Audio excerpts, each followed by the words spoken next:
I have accurately predicted every NBA champion since launching Per Sources in 2013. In today's video, I'm going to be teaching you guys how I go about analyzing teams and then ranking the top 20 teams in the NBA. So hype right now. Cleveland! I don't even know where you're sitting at. But... This is for you! Anything's possible! Hey guys, my name is Tony. My friends call me TPR.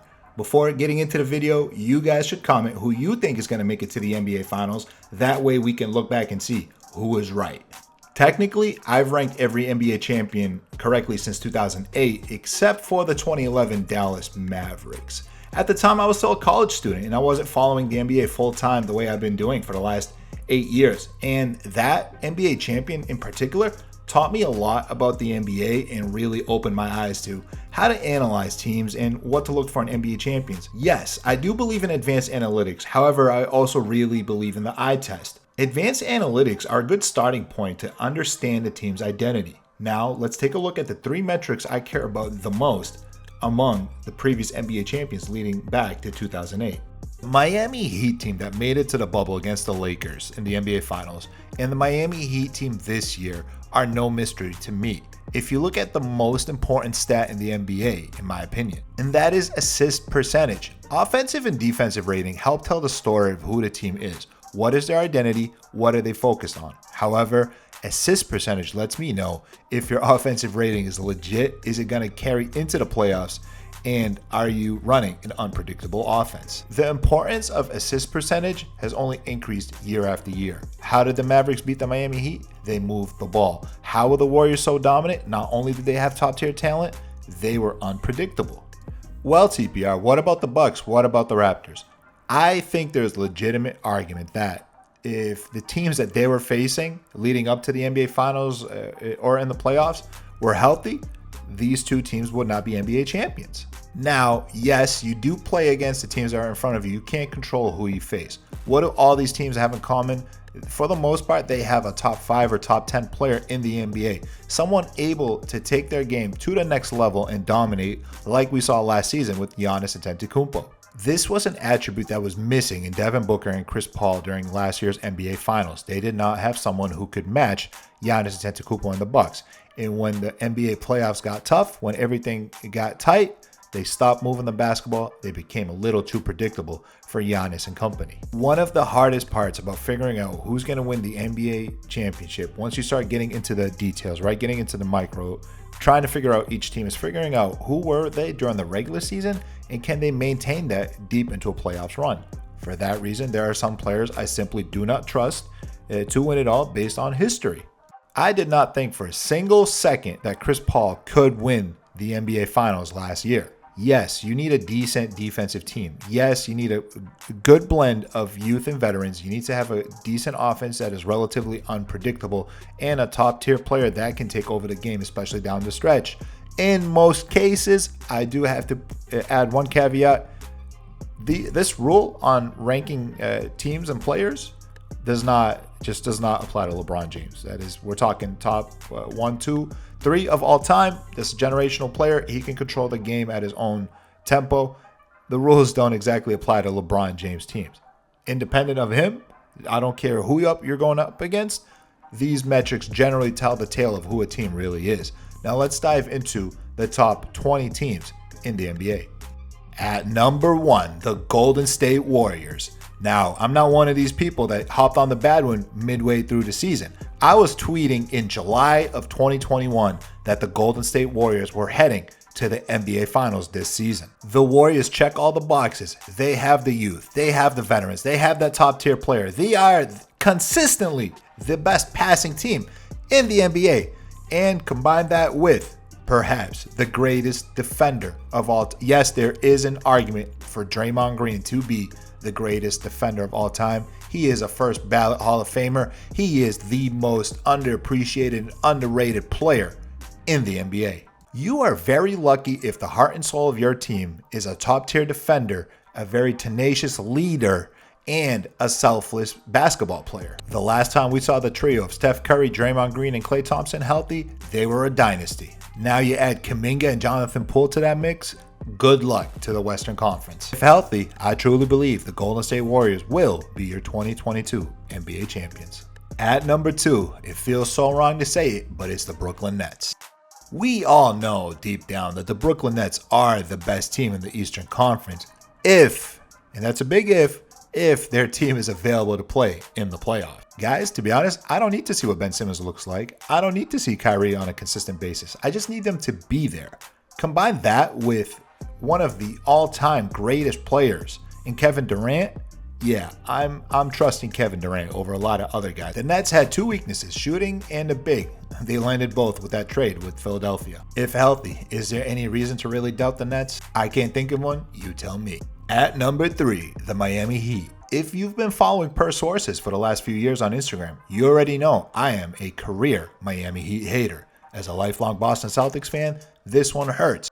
End of the day, they do have a really good defense, ranked number 5th in the league, and they rank 3rd in assist percentage, which I believe makes them the best in the Eastern Conference. I have a big question for Pat Riley and Miami Heat fans. Where do y'all keep finding these players, these white boys that can score and do whatever? Guys I've never even heard of that just come into the league and drop buckets. Duncan Robinson was one thing, but now they got this guy called Max Strus. Yeah, the rich get richer. By the way, remember all those nice things I was saying about Draymond Green earlier? You can find all those things in Jimmy Butler. The big question about the Miami Heat is, can they sustain that level of tenacity that they play with into a deep playoff run? The one biggest difference between the Miami Heat team now and the one that was in the bubble is they've gotten a lot deeper. The NBA better hope that Victor Oladipo and Kyle Lowry don't have much in the tank. The Miami Heat are a problem. Oh, by the way, Tyler Hero. At number 4, the Phoenix Suns. Guys, I hate going against a team that's been so dominant in the regular season. Statistically and analytically, I should have nothing against the Phoenix Suns. I just can't get myself to trust a team led by Chris Paul. Say what you want about Rajon Rondo, he's always found a way to win. Playoff Rondo is a thing. Ain't nobody ever saying playoff Christopher. Combine that with the fact that I have never seen Devin Booker channel an inner Black Mamba, have that Kobe Bryant moment in the playoffs. And I'm still waiting for that DeAndre Ayton situation to unravel. That thing where he's not paid yet? I wonder if that's going to come back to bite them in the playoffs. As much as I love Monty Williams and want him to win, I'm of the opinion that the Phoenix Suns would not have made it to the NBA Finals last year if the Nuggets and Clippers were healthy. In my opinion, their path to the NBA Finals once again relies on the health of other teams. Very curious about what you guys think on the Phoenix Suns. At number 5, we have my early pick for the 2023 NBA champions in the Denver Nuggets. It's pretty obvious that this selection is contingent on the return of Jamal Murray and Michael Porter Jr. Although that is starting to look unlikely at the point of filming this video, should they return, this team could be a problem, guys. Despite not having 2 starters, they're still very elite. They're a top-tier passing team. They defend decently enough. Nikola Jokic is by far my favorite player to watch in the NBA. He has every tool that I categorize as a top 5 to 10 player in the NBA.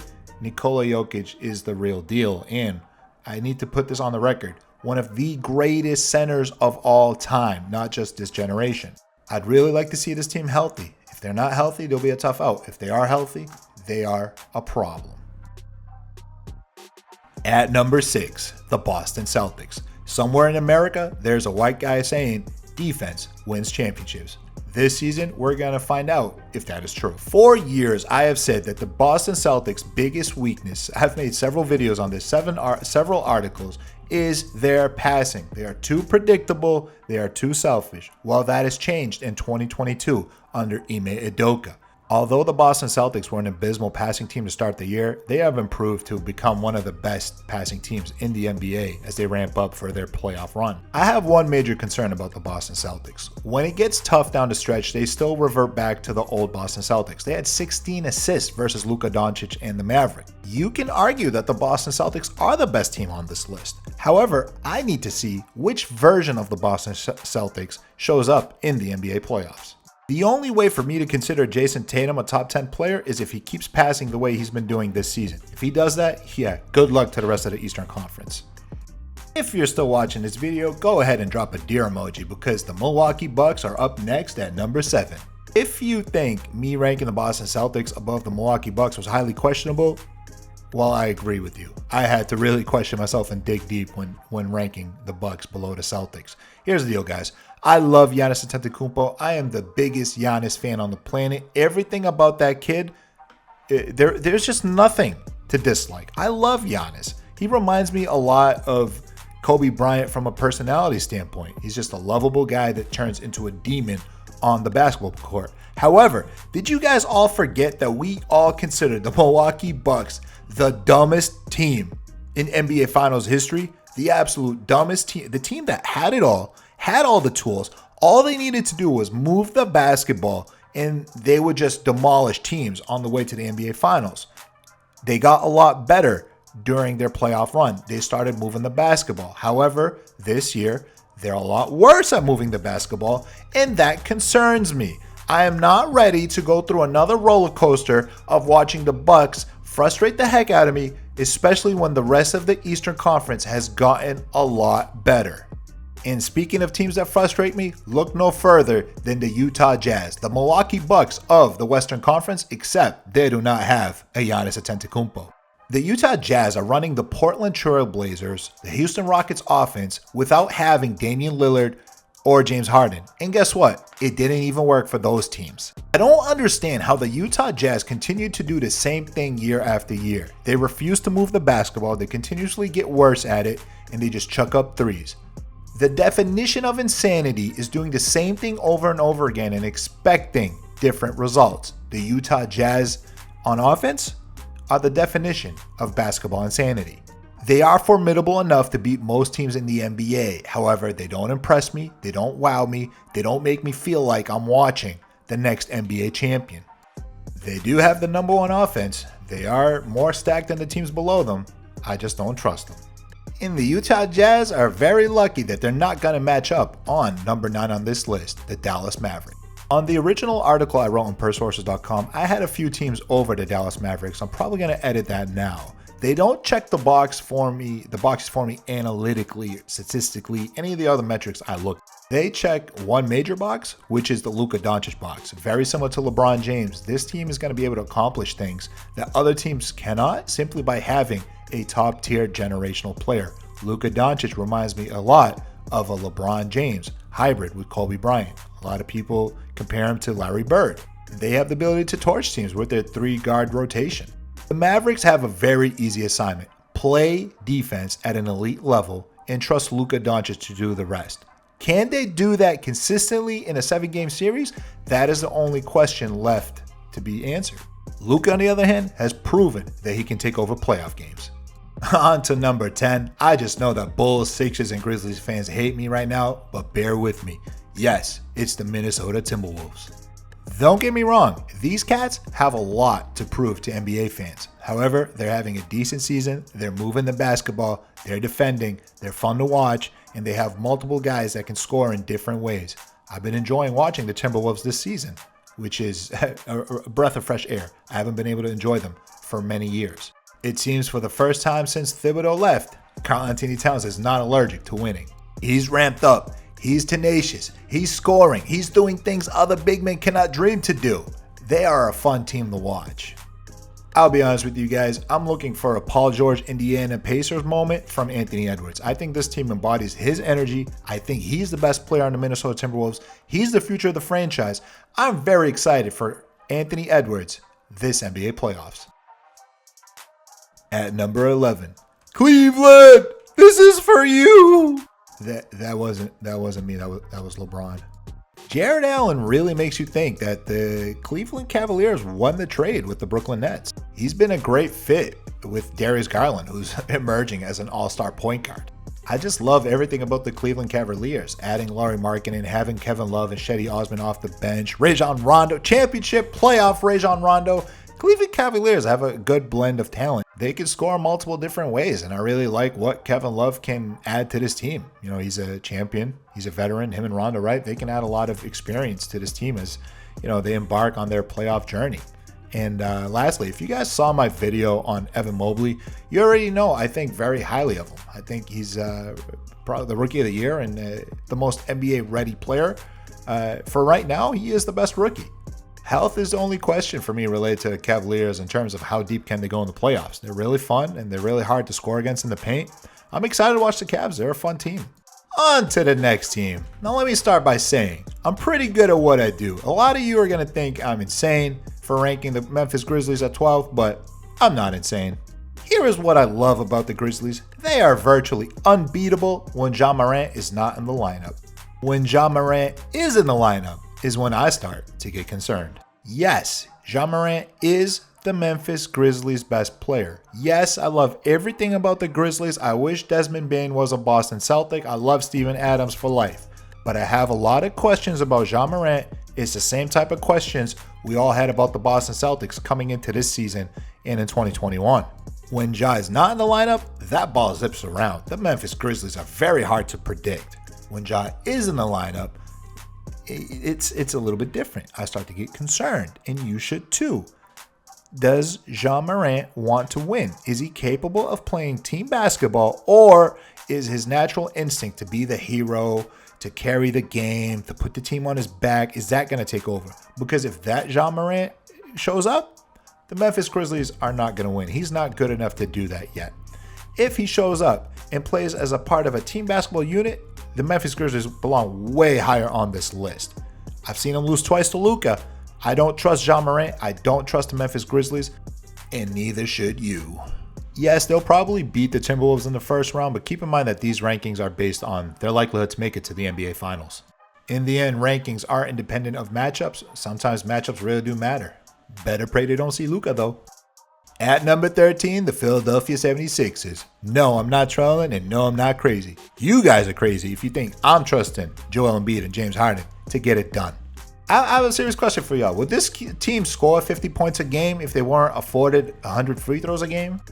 I love watching James Harden play basketball. I just don't love the way he complains for free throws quite often, and looks like Joel Embiid's doing quite a bit of that this season as well. Here's my issue with the 76ers. Embiid is going for that MVP, and I wonder if it's going to cost him his health in the playoffs. In addition to that, this team is very new. They don't really have a bench. I think there are some missing pieces for this team to be competitive. They gave up too much in that Ben Simmons trade. Simply put, I just don't believe in the Philadelphia 76ers, and I believe in the next team even less. At 14, the mighty Chicago Bulls. You know, when the Bulls were at their peak, when they were beating teams and DeRozan was going crazy and people were talking about MVP, I put out a video saying I don't trust DeRozan, I don't trust the Bulls, and here is why. You guys should check it out. Basically, when the Bulls are really good, they're letting opposing teams are kind of letting DeRozan go wherever he wants. But as we ramp up into the playoffs, defenses are going to get a lot better. Teams are not just going to let DeRozan get to the paint however he wants. And that's going to be very tough for the Chicago Bulls to deal with in the playoffs. I'm a collection of losers. A bunch of their players are decent talents that just haven't won anywhere. Why should we expect that to change in 2022? And is Lonzo Ball even going to be healthy for the playoffs? I think the Bulls are just way too limited, guys. They don't have an identity. They don't impress me. I've never been a fan of the way they play basketball. They're going to need to prove a lot to me if they're going to move up this list. I don't believe in DeRozan, but this next team has a guy I do believe in, but he's just not there. At 15, the Los Angeles Clippers. They've had a very impressive season. You know, we have to tip our hats to Tyronn Lue. He's done a lot with this team, a team that was supposed to just do nothing and ultimately tank without Kawhi Leonard and Paul George.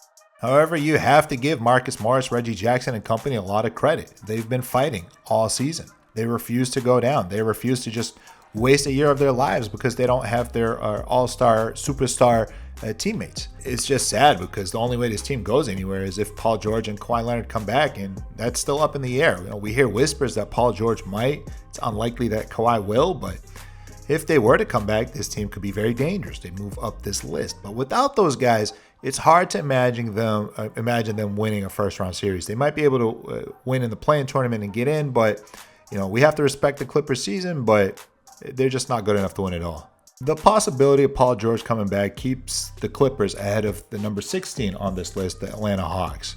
The NBA got a lot more physical this year. On top of that, the Eastern Conference got a lot better. That is why the Atlanta Hawks have kind of not been able to make any noise in the regular season. If you look on paper, if you look statistically, the Atlanta Hawks really have no chance of going anywhere in the Eastern Conference. However, Trae Young has shown us that you should never count him out. He is a dog. and he will find a way to win games, put the team on his back in ways that I haven't seen many, especially smaller point guards, be able to do over the years. The Hawks are my favorite NBA 2K team. I love Bogey. I love running that pick and roll with Trae Young and Capella. They have the talent to be really good. They just haven't shown us that they can be good in this physical, improved Eastern Conference. I don't think we're going to see a repeat of last year. Trae will be fun to watch, though. Moving on to number 17, the Toronto Raptors. Now, I know Raptors fans are kind of come after me, and I've said repeatedly they are the most insufferable fan base on Twitter. However, I do respect their loyalty to their team. The Raptors are the lowest basketball IQ team in the NBA. They have no business being this bad at moving the basketball. Fred VanVleet, are you an actual starting point guard in the NBA? I don't know the answer to that question. Actually, I do. No, you are not. I get big Isaiah Thomas vibes when I watch Fred VanVleet, except if Isaiah Thomas was worse. This team should be moving the ball and playing through Pascal Siakam. With Scotty Barnes, they are very physical, they should be very fun to watch. For me though, they're frustrating, they're a letdown, they could be way better. I am not impressed by Nick Nurse's schemes on defense. I am especially not impressed by anything they do on offense. Not a fan of the Raptors. You know who I am a fan of though? At number 18, the Charlotte Hornets. The Charlotte Hornets have been one of the favorite League Pass teams in years, and I'm pretty sure it's because of Eric Collins. There's just something about the way he says, LaMelo, Bridges especially, right? Bridges! I just love it. I love watching the Hornets. They're fun. At the time of the draft, I thought the Warriors should take LaMelo Ball, and I wish they did because he's balling. Offensively, this team is a problem. They're fourth in assist percentage. They're really good at moving the ball and scoring. They can score with the best of them, and that is why, especially in a play-in scenario, they have high upset potential. The problem with the Hornets is they defend nobody. These guys don't even know what defense means, especially in the interior. It's like they gave up. It's like, dude, we're not trying to win it all. Why do we got to try hard? There's always that threat that if they're fully healthy and Scary Terry leading the way, that they could step up their game defensively and be a problem in the playoffs. I think it's unlikely. You kind of are who you are at this point in the season. They're fun to watch, but their defense needs to get a lot better. At 19, the New Orleans Pelicans. CJ has been a good addition for them. Brandon Ingram's okay. They have decent talent. I just have to ask one very important question. Is Zion Williamson ever coming back, or is he just going to play video games and drink Mountain Dew on TV for the rest of his career? It's looking bad, guys. It's looking very Greg Oden vibes. I don't think we're there yet, but Zion, got to come back, son. Got to come back. I think if the Pelicans had their way, they would have rather just not make the play-in and get a pick or something, but the teams below them, unfortunately, are barely even trying, so Pelicans made it here by default. And finally, at number 20, no, I'm not trolling, the Los Angeles Lakers. The Lakers stink! I want to be as respectful as possible to the greatest of all time. He's taught many of us the hard way to not doubt the king. However, I just have one question about the Lakers. Do they want to win? That's it, right? If they want to win, they move up this list. If LeBron is just trying to go home for the summer, start working on some movies, things like that, why would I even think that the Lakers want to be in this? There's this notion that LeBron James is simply chasing Kareem Abdul-Jabbar's scoring record. If that's all he's in it for, then might as well start resting and get ready for the next regular season. I know it's disrespectful for me to think that is his main motivation right now, but Lakers haven't really shown us anything otherwise. And, is Anthony Davis going to play? How long is he going to last? I think the Lakers kind of done with this season. I just don't see them really want to be doing this much longer. Guys, if you made it this deep into the video, please drop a basketball emoji in the comment section so I can show you some love and thank you for supporting this video and supporting Per Sources. I'm mostly interested to see how the Warriors are as good as I think they are and what my Boston Celtics can do. I'm really excited for the NBA playoffs. I think there's a lot of fun series to look forward to. Until then, I'll be debating rankings, matchups, things like that with you guys in the comment section here and on Instagram at Per Sources. Again, my name is Tony. My friends call me TPR. Till next time, Per Sources misses nothing.